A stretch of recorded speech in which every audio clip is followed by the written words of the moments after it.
नमस्ते जी। राधे राधे महाराज जी। महाराज जी, मैं YouTube पर लोगों को सोशल मीडिया के बारे में सिखाता हूँ और मोटिवेट करता हूँ। महाराज जी, मेरा एक प्रश्न है, ओवर थिंकिंग से कैसे बचें? किसी भी चीज को लेकर बहुत ज्यादा नेगेटिव सोचता हूँ कभी। तो आप क्या सिखाते हैं लोगों को? महाराज जी मैं सिखाता हूँ, मतलब आप YouTube से सोशल मीडिया से रोजगार कर सकते हैं। बच्चा, परम विश्राम जब तक मन को नहीं मिलेगा तब तक ये कभी शांत होने वाला नहीं। चाहे आप 100 करोड़ रुपया रोज कमाने लगे, 100 करोड़ रुपया रोज कमाने लगे, चाहे आप हजारों लाखों विषय भोग रोज भोगने लगे, तो भी आपकी ओवर थिंकिंग रुकने वाली नहीं। समझ पा रहे हो या इसमें आपको कोई संशय है?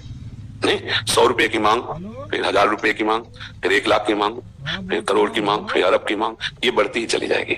इसकी पूर्ति नहीं होती कभी, आज तक किसी की नहीं हुई। इतिहास साक्षी है। उसी की पूर्ति होती है जिसको अध्यात्म का ज्ञान हो जाता है। उसके अंदर ये वृत्ति आती है, यथा लाभ संतोष सदा काहू सो कछु न चाहूंगो, परहित निरत निरंतर मन क्रम वचन नेम निभाऊंगो, कबहू कहो या रहा नहीं रहूंगो। जिसमें हम अपने विचारों पर शासन कर सकते हैं, हम अपने मन को शांत कर सकते हैं। वो रुपया नहीं होता, वो भोग सामग्री नहीं होती, वो अध्यात्म होता है। आप इस बात को स्वीकार करते हैं?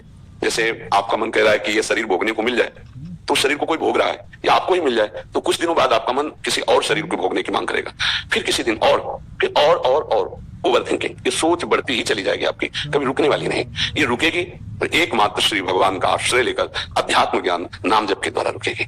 नाम जप नहीं हो रहा तो चाहे जितना धन कमा ले, चाहे जितनी भोग सामग्री, महाराज ययाति जिनके वंश में भगवान श्री कृष्णचंद्र जी का अवतार हुआ, उनके बड़े पुत्र का नाम यदु था, इसीलिए भगवान को यदुवंशी कहा गया।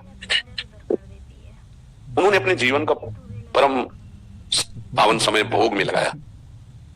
भागवत में उनका चरित्र है, महाभारत में चरित्र है। उनको पत्नी रूप में जो मिली वो बहुत परम पवित्र, अप्सराओं को भी मोहित करने वाली परम सुंदरी देवयानी जी भगवान शुक्राचार्य जी की पुत्री थी। वो संयोग बना ऐसा कि उनको वो प्राप्त हुई और बहुत ही गंभीर और सुंदर दासी रूप में उन्होंने वृषपर्वा की पुत्री शर्मिष्ठा को स्वीकार किया। शर्मिष्ठा से भी पुत्र हुए, देवयानी से भी पुत्र हुए।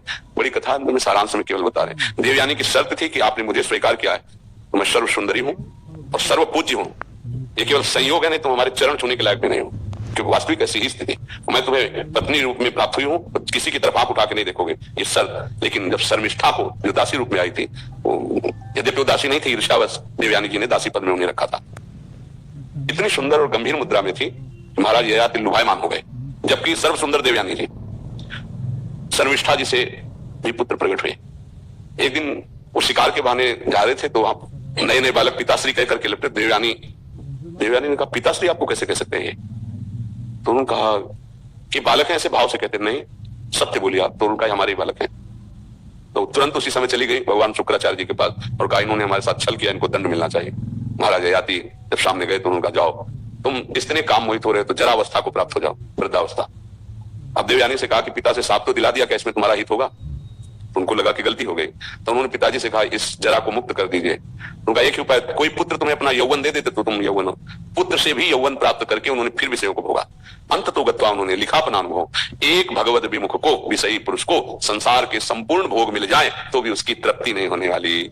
ओवर थिंकिंग पर ब्रेक लग सकती है, तो भगवान का आश्रय और भजन से दूसरा कोई उपाय नहीं। चाहे कुछ भी मिल जाए वो सोचता ही रहेगा, क्योंकि मन को विश्राम देने की एकमात्र क्षमता श्री भगवान में है, भजन में है। तब लगी कुशल न जीव कहूं, सपने मन विश्राम, जब लगी भजत न राम कहूं, शोक धाम तज काम। भगवान का आश्रय, सत्य शास्त्रों का स्वाध्याय, संत महापुरुषों का सत्संग, उसका जब मनन हम करेंगे तो हम जैसी भी स्थिति में उसमें प्रसन्न होना सीख जाएंगे। यही समस्त कामनाओं को नष्ट कर देगी स्थिति। बिनु संतोष न काम न साही, अछत काम सुख सपने उनाई। यदि संतोष धन रूप नहीं आया तो कामनाओं की बढ़ोतरी उसको जलाती रहेगी, उसको मिटा देगी, नष्ट कर देगी। तो ओवर थिंकिंग से बचने के लिए भगवान का आश्रय, सत्संग और नाम जप, ये 3 बातें यदि जीवन में आ जाए तो बहुत आनंद आ जाएगा, मन प्रसन्न रहेगा, विश्राम को प्राप्त हो जाएगा। अगर अध्यात्म से नहीं जुड़ा है तो हमें एक उदाहरण बता दो कोई, जो अभी तुम्हें वर्तमान में दिखाई दे रहा हो, लेकिन बाहरी बात को लेकर नहीं। तुम बाहरी बात को लेकर और हम यहाँ आंतरिक बात को लेकर जैसे तुम प्रश्न करते हो, ऐसे आंतरिक स्थितियां यहाँ सबकी आती हैं। बड़े बड़े धनी मानी पदाधिकारी सब, उनसे संभाषण होता है तो हमें सब पता चल जाता है। विश्राम उसी को देखा जो भगवान का जितना आश्रय लिए, अन्यथा नहीं। बोलो तुम्हारी दृष्टि में कौन है? जो अध्यात्म की निंदा करते हैं, भगवत मार्ग की निंदा करते हैं, उनको पूरे जीवन में परिणाम दिखाई देगा। जो ऐसी जगह खड़े मिलेंगे जहां कुछ नहीं है, कुछ नहीं प्राप्त किया जीवन में, सब कुछ होने पर भी बहुत ही घोर अशांति में जीवन होगा। जो आपके मन की ओवर सोच, जो अब ये मिल जाए, ये मिल जाए, ये भोग लूं, ये भोग लूं, और जब उस पर बाधा पड़ेगी तो अब उसको संभाल पाने की योग्यता आप में नहीं रहेगी, क्योंकि अध्यात्म नहीं है। अध्यात्म सबसे पहला पावर प्रकट करता है सहनशीलता, तितिक्षा जिसे संस्कृत शास्त्रीय भाषा में कहते हैं, और उसका सरल अर्थ है हर परिस्थिति को सहना। ये केवल अध्यात्म में आएगा। सम्मान मिलता है, मेडल मिलता है तो सब भूल जाते हैं, लेकिन जब अपमान और हार होती है तो अच्छे अच्छे को रोते देखा गया। ये क्या है? एक पक्ष को, सम्मान को, जीत को, लाभ को, सुख को तो तुमने अपना माना उसे, और जब दुख आया, अपमान आया, हार आई, तब वो ऐसे मुस्कुराते तो तुम्हें पता चलता कि उत्साह संपन्न करना किसे कहते हैं। और वो केवल अध्यात्म से हो सकता, प्रकृति से नहीं हो सकता। इसीलिए अध्यात्म के बिना सही मोटिवेशन स्थायी नहीं हो सकता। सही उत्साह अध्यात्म से मिलता है, जो अपनी इंद्रियों को काबू में करके फिर चले, चाहे गृहस्थ हो चाहे व्यक्त हो। इंद्रियां काबू में है, मन तुम्हारे अधीन है, तो विश्व में तुम हर समय विजयी रहोगे। कोई भी द्वंद तुम्हें, हार जीत, सुख दुख, लाभ हानि, ये परास्त नहीं कर पाए। देखो भगवान श्री कृष्ण जैसा कोई मोटिवेशन करने वाला होगा क्या? वो कह रहे हैं सुख दुखे समय कृत्वा लाभा लाभो जया जयो। ऐ कर्मयोगी, सुख दुख में समान, लाभ हानि में समान, जय पराजय में समान। अगर इनका मोटिवेशन स्वीकार कर ले तो वो सदैव प्रसन्न रहेगा। ये है, देखो जगत गुरु भगवान श्री कृष्ण बोल रहे हैं, मात्रा स्पर्शास्तु कौन्तेय शीतोष्ण सुख दुखदा आगमा पाइनो नित्य तास्तितिक्षस्व भारत। ये अनित्य है, नाशवान है, काम क्रोध लोभ मोह मद मत्सर मान अपमान, इनके आने जाने में तो दुखी सुखी मत हो। सम धारण कर, समता को धारण कर, व्यथित मत हो। जो नहीं व्यथित होता वही परम पद का अधिकारी होता है। यम ही न व्यथ्यन्ते ते पुरुषम पुरुषर्षभ सम दुखा सुखाधीरम सोमृतत्वाय कल्पते। बिना अध्यात्म के बच्चा ना तो ओवर थिंकिंग को रोका जा सकता है, और ना हम शांत हो सकते हैं, ना हम प्रसन्न हो सकते हैं। हाँ, हर्षित हो सकते हैं तो परिणाम में शोकित होना पड़ेगा। आज हमारे मन के अनुकूल कार्य हो गया तो हर्षित हो गए, कल शोकित होना पड़ेगा। हमें लगता है कि 3 बातें जीवन में उतारनी चाहिए। पहला, भगवान का आश्रय, दूसरा भगवान का नाम जप, और ये दोनों पुष्ट कैसे हो? ये संत समागम। अगर सत्संग करते रहे तो बात समझ में आ जाएगी, नहीं तो फिर गड़बड़ रहेगा। जैसे समाज में किसी भी मार्ग का उपदेशक बने तो बहुत मजबूत होना चाहिए। जैसे डूबने वाले को निकालने के लिए तुम कूद रहे हो तो तुम्हें अच्छा तैराक और अपने से भारी वजन को लेकर तैरने का अभ्यास होना चाहिए।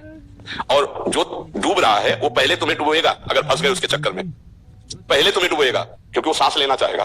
तो बहुत बचा के, तो मोटिवेशन देने के लिए पहले अपने को इतना मजबूत रखना चाहिए कि कोई भी परिस्थिति हमारे उत्साह को ना नष्ट कर दे। चाहे सामने से गाली आवे, चाहे सामने से निंदा या अपमान आवे, लेकिन हमको उसको उत्साह बढ़ाना, उसको सुख देना है। इतनी क्षमता केवल अध्यात्म में होती है, प्रकृति की पढ़ाई में नहीं होती। महर्षि इन्होंने ये जो लिख रहे हैं कि ये मोटिवेशन देते हैं कि यूट्यूब में आप आओ और इससे आपको अच्छे पैसे मिलेंगे, ये वाला मोटिवेशन देते हैं। चैनल बनाओ और ऐसा काम करो, उसमें कोई दिक्कत आती है तो वो बताते हैं। हमें कोई परेशानी नहीं, जीवन यापन के लिए कुछ भी किया जाए, जो भी जैसा भी है, पापाचरण छोड़ करके जैसा भी हो, जो भी कार्य मिले, चाहे किसानी हो, व्यापार हो, नौकरी हो, जीवन यापन के लिए है। लेकिन जीवन किसके लिए है? जीने के लिए सब कार्य किए जाते हैं, लेकिन हम जी किसके लिए रहे? अब इस प्रश्न का उत्तर अगर हो तो सही मोटिवेशन मिल जाए। जीने के लिए बहुत से उपाय हैं। नौकरी कर रहे हैं, व्यापार कर रहे हैं, विविध प्रकार के कर रहे हैं, क्योंकि उसे पैसा मिलेगा, पैसे से भोग सामग्री मिलेगी, भोग सामग्री से जीवन चलेगा। तो जी किसके लिए रहे हो? इसका उत्तर समझ लो तो सही मोटिवेशन आ जाएगा, सही उत्साह आ जाएगा। हम जी रहे हैं भगवान की प्राप्ति के लिए। अगर मानव जीवन में भगवान की प्राप्ति नहीं हुई तो पैसा कमा रहे हैं भोगों के लिए, भोग भोग रहे हैं जीने के लिए, जी रहे हैं भोग भोगने के लिए। फिर इसके बाद मृत्यु, फिर यही सब लीला है। पशु पक्षी भी कर रहे हैं, बार बार जन्म, बार बार मरण, बार बार मां के गर्भ में जाना। आज इस बार तो मानुषिक मां मिली है, अगली बार कौन सी मां मिले? इसलिए पुनरपि जन्म पुनरपि मरणम पुनरपि जननी जठरे शयनम, इस चक्र को काटना है, और इस चक्र को काटने का उत्साह भगवान के शरण में। यूट्यूब कोई अविनाशी या स्थायी दाता नहीं है। जिस दिन बंद हुआ तो डिप्रेशन में पहुंच जाओगे, नहीं पहुंच जाओगे तो सही मोटिवेशन नहीं हुआ। साथ में ऐसा भी मोटिवेशन होना चाहिए कि कल यूट्यूब बंद हो जाए तो आप, फिर आप में वो क्षमता होनी चाहिए कि आपके पास और भी मार्ग है, आपको निराश नहीं हो। फर्जी आगे पूछ भी रहे हैं, बहुत लोग तो सफल हो रहे हैं, इसमें लाखों कमा रहे हैं, वो सफलता भी अस्थायी है, स्थायी नहीं है। कह रहे काफी असफल हो जाते हैं, उसका पुण्य का काम, ये पुण्य हो रहा है मेरा है, पाप हो रहा है, मैं तो उनको मोटिवेट कर रहा हूँ।